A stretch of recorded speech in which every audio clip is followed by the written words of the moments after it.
Welcome to the Psych Central Show, where each episode presents an in-depth look at issues from the fields of psychology and mental health.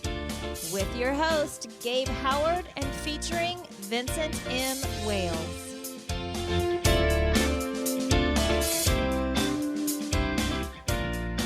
Welcome, everyone, to this week's The Psych Central Show. We have a great guest for you, along with Vincent M. Wales. As always, Vin, say hi. Hi. Hey, don't you like how I've gotten bossy now? I just tell you what to do? Can I take back that hi? No. But we have Jacob Moore from NoStigmas.org. It's a nonprofit. It's really cool, and I'm not going to do it justice trying to describe it when we have the founder and the executive director, right, Jacob? Yeah, that's correct. Thanks so much, Gabe and Vin, for having me on here. It's a pleasure. I've listened to you guys quite a bit, actually. That's great. Subscribe on iTunes. That's what we tell people. So NoStigmas essentially empowers a global mental health community. And we do that through education, support, and action, empowering people to action. It's created for peers, by peers. So essentially it's mental health our way. Awesome. Jacob, before we go deep into that, tell us a little about you. I mean, Gabe knows you, but I don't know you very well at all, and our listeners might not know you at all. So my name is Jacob Moore, and I grew up in Michigan, and really, kind of had a rough start from the very beginning. My birth father was an alcoholic and lived with depression and mental health issues himself. And when I was 6 years old, he died by suicide. So, as you can imagine, I had a lot of questions, a lot of anger, and a lot of anxiety surrounding that. Would think so, yeah. It's not surprising, of course.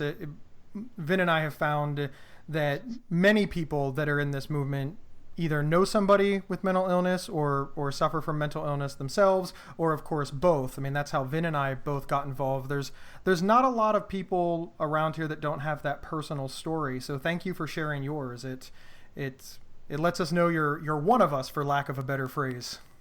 Yeah, for sure. And that really set off a chain reaction in my life, and whether it was genetics or circumstances, chicken or egg, it's always hard to tell with mental health issues. But, I grew up with debilitating anxiety, with panic attacks, with some paranoia, and eventually developed clinical depression to the point in high school where I just gave up and I stopped wanting to live. Well, we're glad that you are still here with us. I still suffer from many panic attacks, so obviously I know what you're going through, and they're not fun. They're very scary, in fact, and you don't look forward to them, obviously. Now, but you've reached recovery. I know that's a weird word in our circles. It's recovery. It's not a cure. It's just what we call, you spend more time living your life than managing mental illness, in your case, anxiety, depression, etc. Would you say that you have reached recovery? Yeah, I think that's kind of a hard word, because I spent the early years certainly hiding, wearing a mask, and trying to pretend like I didn't have these issues, not talking about it. And it really wasn't until high school, when I was at my very lowest, when I literally just had lost the will to live, that I began down that road to recovery. But it still, took me a decade really to find any sustainability in my mental health. And it's, of course, an ongoing process. We're not done with it by any means. Well, I think what's really interesting is you and I met. I first became aware of you from the WeGo Health Activist Awards from 2015. So it's interesting to me. You and I are kind of alike in this way, that we used to hide it. We used to wear a mask. And then the next thing you know, we're sort of out there front and center, yelling from the rooftops that not only we have mental health issues, but we're advocating for others. So it's a great story to see. And I'm glad that I'm glad to have met you. WeGo did a really cool thing that year by picking a mental health winner. And it was awesome to discover you. And you beat Gabe in that. Vin, I didn't want to say that, but but it's true. It's true. It's for people that aren't aware of WeGo, we'll give them a little plug here. They're all health activism. It's not just mental health activism, which is somewhat weird. A lot of times it's, there's mental health awards, there's physical health awards, and for some reason they don't cross over. So I'll give a happy shout out to WeGo for crossing them over. So in the finalist category were activists, for other illnesses, cancer, leukemia, diabetes, obesity. So it is true that NoStigmas and Jacob did beat me, but you and I were the only two mental health people in the finals for that particular category, and somebody with mental illness won. Mental health won. So I'm glad it was you if it couldn't be me. Yeah, and I think that just highlights the need for awareness for mental health and the strength of our community. The people who have lived with mental illness, who have lost people to suicide, who are really asking for people to stand up and share their stories. I think that's a testament to that. I completely agree. So let's talk about one of the questions that everybody wants to know is, you've come a long way. You're now on a podcast. You own your own not own, but you run your own nonprofit. You're very vocal about it. But in order to get to this point, you had to start with that first time, the first time you spoke publicly about living with mental illness. Can you kind of walk us through that a little bit? There's a lot of people that want to do what you do, but they're afraid.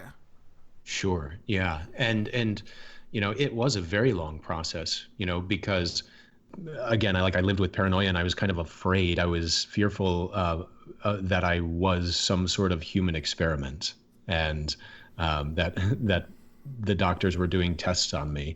And then when I was diagnosed with depression and anxiety, then the doctors really were doing experiments on me. They were saying, here's a prescription, let's try this and see if this works. And I went through that process with numerous doctors and with 32 different prescriptions over the years, combinations of different pharmaceuticals, everything from anti-anxiety to antidepressants, bipolar, you name it, they gave it to me. And it wasn't until I started taking ownership of my own mental health and saying, this is my brain, this is my journey, that I realized, no, wait a minute, I get to be in charge of these experiments. I get to say who I work with. I get to say which drugs I want to try and what I can take. And I get to try changing my diet, try vitamin supplements. I get to try exercise and peer support. And these are the things that for me made that difference. And when I realized that most people out there don't have those options, aren't aware that they have that ability to take ownership of their own mental health, I really felt an obligation to speak out and to share that knowledge with people. And that's really how it all started. Oh, that's fantastic. So the very first time you did it, the very first time that you spoke to a room filled with people that did not know your story and told it, moments before I'm going to pretend that it's a stage. It could be a podium. It could be in front of a church group or an organization. But the 5 minutes before you walked out and did it, what were you feeling and what were you thinking? I had a gigantic panic attack. And every conceivable disease that I had ever thought that I could possibly die from, I had in that 10 minutes before going out on stage. And I suddenly had cancer. I was having a heart attack. I couldn't breathe. I was having anaphylactic shock. You name it. I rapid cycled through every anxiety that I've ever dealt with. But when I got out on stage and I saw those eager faces, people who were just waiting to hear a message, just looking for some shred of hope, I knew that I was doing the right thing, and I knew that it was so important for me to share. Thank you for sharing. Thank you.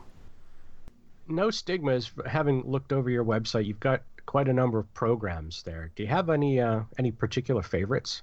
Yeah, actually, our new Ally program is just being launched. It's an educational program that we're focusing on campuses, 18 to 25-year-olds, but it's going to exist as an online course on our website for anyone to participate in. And actually, by the time this podcast goes live, it'll be on our website. So I'm really excited because it takes people through our core values and the No Stigmas way, which essentially teaches the basics of peer support, of self-care, and advocacy.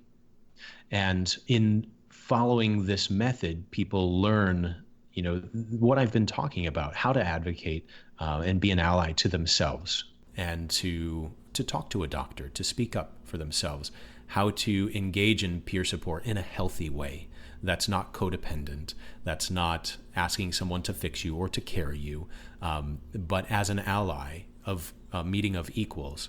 And then as people are able to be an advocate for the cause, and whether that's sharing their story, sharing their art, sharing their music, social media activation, or doing something out in the real world like a No Stigmas meetup or a 5K, however that looks to them, it teaches them the basics of doing that. So let's talk about the No Stigmas 5K. I saw this on your website. I found it to be very interesting. Go ahead and explain it. We actually allow our community members all over the world to participate in a virtual 5K. And does that mean they don't really have to run? In some cases, yeah. And that's, we really try to empower people in ways that work for them. So yeah, so if it's within your ability to get out there and, walk or run, with a group or solo, then do it. That's great. That community is fantastic. But for some people, especially those who live with social anxiety, getting out there is not an option. So, how can you participate at home? Can you bike? Can you walk? We had one community member last year who was really having a tough time, and she was so excited for the 5K. She was excited to come out and join us in Chicago and participate, and come down to the day, and she just couldn't do it. So she actually had a movie marathon at home, and she just spent the day practicing self-care, and that's how she participated in her 5K. So, choose your own adventure. That's fantastic. And you can get a medal for this. It's not, on one hand, somebody might think, oh, it's virtual, it's not real, you're not really doing it, but it's very real. You should check it out on the website and tell us about the medal. Yeah. So, we have for people who either donate or fundraise to offset those costs or to help, support the cause, we send them a jersey and a medal. And we even have bibs that we made up as well. So yeah, some people really get into it, and other people, just want to participate, through social media, and and that's okay. It's really, really whatever speaks to them. That is fantastic. Thank you so much. So the big question that we're going to have to ask is, one, how can you find No Stigmas? Obviously people are going to want to know about it. How can you get involved? Let's talk about that for a moment. People can get involved in a number of ways. And again, we really try to adhere to that choose your own adventure mentality, because mental health is fluid, and, everyone goes at their journey on their own pace, in their own way. And so because of that, we like to allow people to connect as and how they're able to. Whether you just visit our website and read through our knowledge articles, if you visit the No Stigmas Project and you read other people's stories and listen to their recordings, their podcasts, their videos, or if you want to get more actively involved and be an ally leader on your own campus or in your own community, there's really the whole gambit of ways where people can get involved with No Stigmas. So, and however that is, whether it's passively or actively, we're here to support, and we do that through both an online peer group and in-person No Stigmas meetups in individual communities. And this all starts out on www.nostigmas.org, correct? NoStigmas.org, or at No Stigmas on Facebook, Twitter, Instagram, on each of those platforms, there's a thriving community. And, each one looks a little bit different because it looks like the individuals who make it up. Thank you. That's awesome. So go check it out, everyone. It's really, really easy to find. It's everywhere. You do a really great job with social media. It's one of the things that I envy, because social media is huge, and it's also where younger people are hanging out. And by younger people now, it's under 35 these days. I mean, Facebook is huge, but there's a lot of people that they're not hanging out on websites, they're hanging out on Facebook, and you've got a spot for them. And I really like the analogy of choose your own adventure, because you're right, recovery looks different for everyone. I don't want I have bipolar disorder. I don't want to look out across and see that every single person with bipolar disorder is living exactly like Gabe. That would just make the world so incredibly boring if we were all the same. And of course, our message is that we're all not the same. We may share a diagnosis, but after that, it's all open. The world is open. Yeah, that's absolutely right. I mean, we have over 50,000 people in our community right now, and each one is different. Each one is unique, and everyone's at a different place in their journey. So knowing that, there's no one size fits all for mental health. And, that's why we've tried to create a community that says, hey, if your approach is doctors and pharmaceuticals and, going to therapy every week, absolutely go and do it. And if your approach is more holistic and focused on peer support and and more like spiritual ways of approaching mental health, absolutely fantastic. Great. What works for you? Go and do it. What I really like to hear is that you are working on removing the barriers caused by stigma from our own community, from the outside community, from everywhere. And it's really, as you put it, sort of a live and let live mentality. If it's working for you, keep going. If it's not, here are some tools, some recovery ideas. Here are some things that you can use to choose your own journey. Absolutely. And, we take that philosophy even one step further in our collaborations and our partnerships. We're very open. A lot of organizations like to say, these are our constituents and you can't have them. And we say, no, this is everyone's community. This is everyone's mental health. And how can we work together? Because what might work for someone doesn't work for someone else. And if the NoStigmas community and our way isn't a good fit for you, go find it. Go find it with another community. I don't care, as long as you get help. And if we can be a conduit to care, and if we can connect people that way, then we've done our job. That's a wonderful attitude, Jacob. Thanks for sharing that. Absolutely. That's why I have my my Gabe Howard bipolar shirt on today as a show of solidarity. That is awesome. Did I mention that we have mugs now? Well, thank you, Jacob, very much for agreeing to come on the show. NoStigmas.org is where you're going to want to go to get connected with everything that NoStigmas has to offer. And that is fantastic. Vin, do you have any last words? Am I dying? No, just thanks for being here, Jacob. We really appreciate it. Yeah, thanks so much for having me. We're super excited. May is Mental Health Awareness Month, and it's going to be a lot of fun. So Wonderful. Looking forward to continuing to participate with you guys. Great. Excellent. Thanks so much. If you have an iTunes account, please subscribe to us or leave us a review. We would love you for it. Other than that, my name is Gabe Howard. We were with Jacob Moore from NoStigmas.org. And of course, with me as always is Vincent M. Wales. And that's a wrap. We'll see you next week. PsychCentral.com is the internet's oldest and largest independent mental health website. Psych Central is overseen by Dr. John Grohall, a mental health expert and one of the pioneering leaders in online mental health. Our host, Gabe Howard, is a professional speaker, award-winning writer, and mental health advocate. You can find more information on Gabe and his work at GabeHoward.com. Vincent M. Wales is an award-winning speculative fiction novelist and suicide prevention crisis counselor. You can find more information on Vincent at vincentmwales.com. If you have feedback about the show, please email talkback@psychcentral.com.